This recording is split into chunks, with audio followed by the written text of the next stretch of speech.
protection of everybody, the whole family and everyone. I mean, got to be safe, in the future. So, the sooner you get it, the better.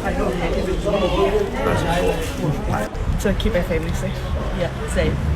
So I think I'm the first one in my family to get it. So if I go home, then that will set an example for my dad to get it as well. Is it?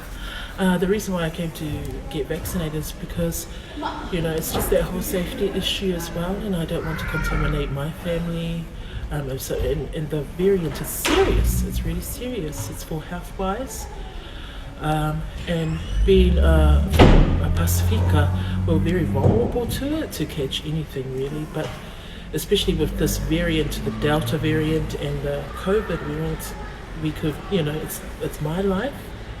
And it's my family's life that I don't want to jeopardize as well.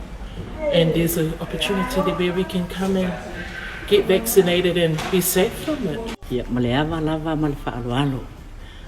O te ole atu ai o yatu. E au ngā le whai alo tui.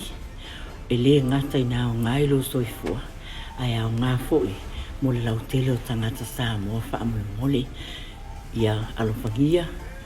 Ia au mailo a inga. Au maila o whanau. A tofu i tangata e te a inga iai. E au ngā tele. Pui pui ai lo soifua. Pui pui ai fōi mātou. Whakatai lava.